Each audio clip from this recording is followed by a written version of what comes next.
سلام بینندگان گرامی، خوش آمدید به برنامه خبری تلویزیونی آسیای مرکزی. سرخط مهمترین خبرهای امروز. جهش به سابقه قرب دلار در تاجیکستان. اوج کش شخصیت در تاجیکستان و پیشنهاد رئیس جمهور یکم را به امامعلی رحمان. رئیس جمهور تاجیکستان برای اشتراک در کنفرانس سازمان ملل متحد به فرانسه سفر کرد. بررسی لایحه قانون عاید به نامگذاری در اساس فرهنگ ملی و مسئله تصدیق شرطنامه درباره شریک استراتژیکی میان تاجیکستان و قزاقستان در جلسه شورای مجلس نمایندگان. 9 سال زندان برای رئیس بخش حزب ممنوع نهضت اسلامی در ناحیه فرخار. نشانه همچون نشانه از عمرعلی قوتوف، قمرنیسا حفیظوه در یک کشور غربی فرزند به دنیا آورد و او را نشانه نام گذاشت. جانبک مرادوف درباره طفل 3 ساله گریزه که جسد بیجانش در ساحل رودخانه ترکیه پیدا شد ترانه اجرا کرده است. استقلال بار پنجم به دریافت جام فوتبال تاجیکستان شرفیاب گردید. جهش به سابقه قرب دلار در تاجیکستان. قرب غیر رسمی دلار در صرافی‌های دوشنبه به 7 سومانی و 40-50 درم برابر شده است. برخی از ساکنان پایتخت 3 نوامبر به رادیو آزادی گفتند که با وجود در یک هفته یک بار 40-50 درم قیمت شدن دلار در برابر پول ملی سامانی پیدا کردنش نیز مشکل‌تر شده است. یک ساکن پایتخت که از خارج مال وارد می‌کند گفت با سامانی سودا کرده سپس پول‌هایشان را به دلار عوض می‌کنند و حالا این ببندوباری در بازار ارز و کاری آنها نیز خلل وارد کرده است و گفته است هر روز دلار قیمت می شود و هر روز ما ضرر می بینیم و بالای قیمتیش یافتن دلار خیلی مشکل شده است. بسیاری از صرافان می گویند که دلار ندارند. اقتصاددانان کاهش قرب سامانی را بیش از همه نتیجه تاثیر بحران اقتصادی در روسیه می دانند که باعث بیش از حساب دلار بیش از 30% کاهش یافتن حجم پولهای انتقالی مهاجران تاجیک از روسیه به تاجیکستان شد. مسئولان بانک ملی می گویند بیش از 90% این پول با روبل روسی فرستاده می شود و به حساب روبل حجم پول انتقالی کم نشده است. ولی از بس که در یک سال اخیر قرب روبل در مقابل دلار و یورو تقریبا 2 مراتب پایین رفت، فشار آن به قرب سامانی هم مشاهده می شود. نوابسته از وضع شدید اقتصادی در تاجیکستان موضوعی که کشت شخصیت دارد دامنه‌دار می شود. حکمت الله نصرالدینов، خادم سیاسی و دولتی تاجیکستان، در سالهای 80 و 90 عصر گذشته پیشنهاد کرده است امامعلی رحمان برای همیشه رئیس جمهور تاجیکستان بماند و باوری نصرالدینov این پیشنهاد باید در طرح قانونی درباره اساسگذاری صلح و وحدت ملی پیشوای ملت وارد شود. او متأکد است امروز در برابر امامعلی رحمان پیدا کردن نفر ارزنده برای پرزیدنتی ناممکن است. خبرگزاری ازیا پلوس از قول این سیاستشناس گفته است به این ترتیب تاجیکستان از گذرانیدن انتخابات ها بی‌نیاز می شود و برای راه اندازی این معرکه ها مبلغ صرف نمی گردد.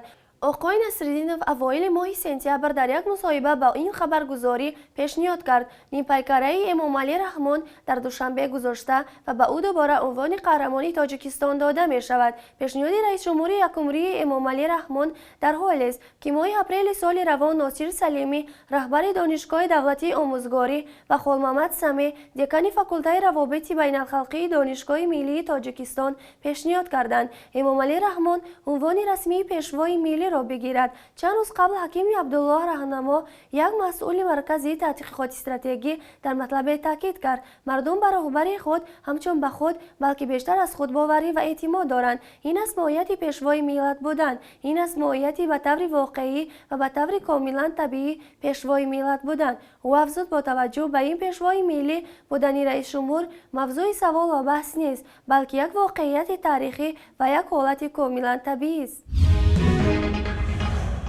در همین حال دیروز 29 اکتبر امامعلی رحمان برای اشتراک در کنفرانس 21 کنونسیون سازمان ملل متحد عاید به تغییریابی اقلیم و جمهوری فرانسه سفر کرد. بنا به اطلاع خدمات مطبوعاتی رئیس جمهور، شام همین روز در پاریس رحمان نایب رئیس شرکت ایرباس سیلور دیلون را به حضور پذیرفته در ملاقات عاید به امکان رشد همکاری‌های سودمند در سوی نقلیات تبادل اندیشه کرده شد. شرکت ایرباس طیاره‌ها و چرخبالای گوناگون مسافربر، بارکش و غربی 3 سال می‌نمایند. گفته می‌شود سپس امامعلی رحمان همچنین با نایب اول پرزیدنت شرکت توتال مایکل بوریل ملاقات کرده. در جریان ملاقات مسائل قانونی و دورنمای همکاری‌های تاجیکستان با این شرکت بررسی شد. پرزیدنت تاجیکستان در آغاز صحبت آید به امکان فراخی همکاری با صاحبکاران و سرمایه‌گذاران و شرکت‌های خارجی در سمت برام ماندن کارهای گیولوژی جستجویی و استخراج کارگرد نفت و گاز و صادرات ذخیره‌های آن ابراز اندیشه کرد.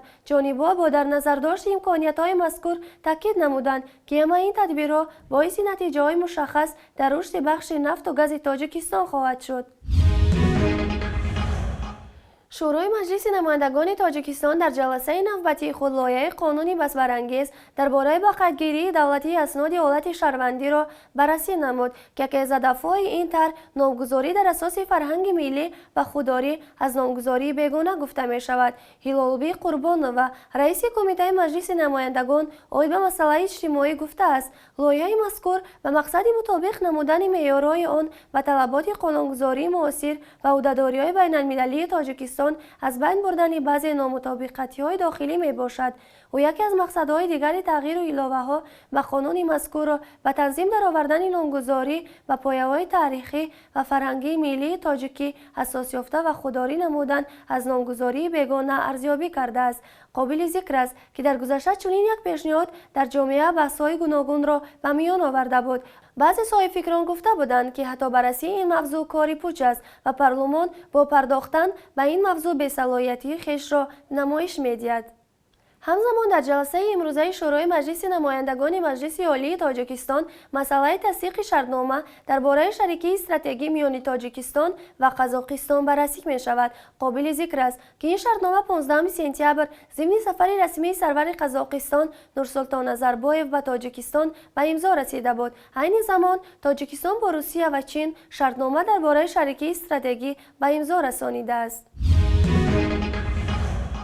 دادگاه عالی تاجیکستان حسن رحیمов رئیس بخش حزبی اینک ممنوع نهضت اسلامی در ناحیه فرخار را به 9 سال زندان محکوم کرده است. این محکومیت نفر نخستین از بازداشت‌شده‌های خنید بعد حادثه‌های سپتامبر است. یک منبع در دادگاه عالی در صحبت با رادیو آزادی گفته است که مرافع آقای رحیمov تحت ریاست دادرس ادهم اکرمov پس درهای بسته صورت گرفته حکمش 27 نوامبر اعلان شده است. به قول مصاحب حسن رحیمov بر اساس 3 ماده کودکس جنایی دعوت عمومی برای فعالیت تروریستی و تشکیل اتحاد اکستریمیستی غیرقانونی نگاه داشتن سلاح و برانگیختن کینه عداوت ملی نژادی محلگرایی و دینی گناهکار اعلان شده است. حسن رحیمov 23 سپتامبر سال جاری بازداشت شد و مقامات اعلام کرده بودند که در منزل او تفنگچه و نارنجک پیدا کردند. نزدیکان حسن رحیمov نیز گفتند وکیل دفاع سعادت یوسفova روز 28 نوامبر آنها را از این حکم دادگاه آگاه کرده است و گفته آنها در مرافعه حسن رحیمov تنها به همسر و فرزندان و برادرانش اجازه دادند که برای حدود 5 دقیقه با او ملاقات کنند. در مرافعه برخی از همدیگران حسن رحیمov همچون شاهد شرکت کردند و گفته نزدیکان حسن رحیمov بعد از خبرهای دریافت حکم دادگاه آنها خواستند که از بالای آن شکایت کاساسیونی برند، ولی به آنها گفته شده است که آنها این حق ندارند چون پرونده مخفی است و تنها خود حسن رحیمov میتواند در همان داخل سزا شکایت برد.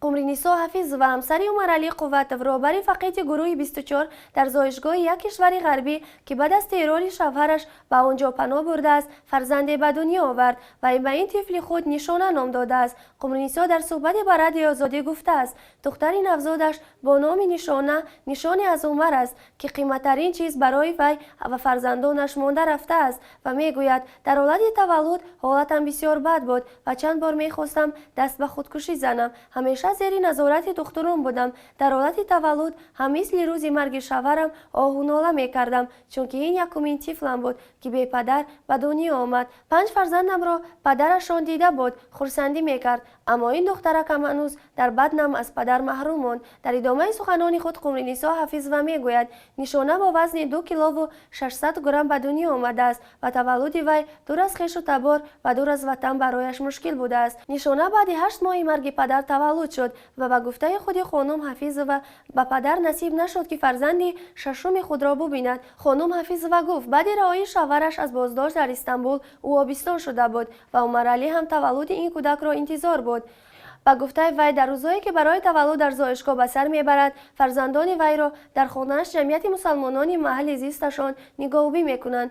حفیظ و همسر عمر علی قوتوف یک مخالف حکومت تاجیکستان ماه مارس سال جاری از ترکیه خارج شد و حالا با 5 فرزندش در یک کشور غربی پناهنده شده است. ماه پناهندگی سیاسی را به این خانواده سازمان ملل متحد داده است و آنها حالا در یک خانه دولتی زندگی میکنند.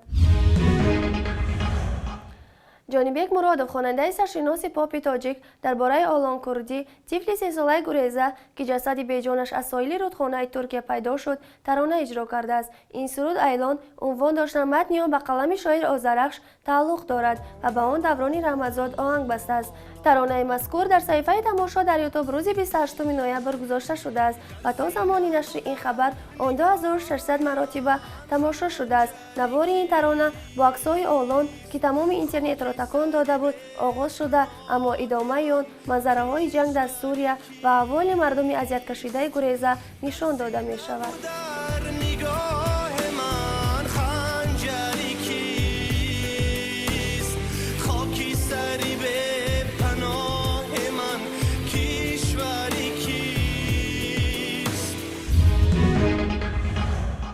قهرمانی 4 کرته تاجیکستان دسته استقلال دوشنبه در بازی فینالی برای دریافت جام فوتبال تاجیکستان 2015 بر تیم ریگرتد از شهر ترسونزاده در سلسله ضربه‌های 11 متر دست بالا شده باری پنجم به این جایزه شرفیاب گردید.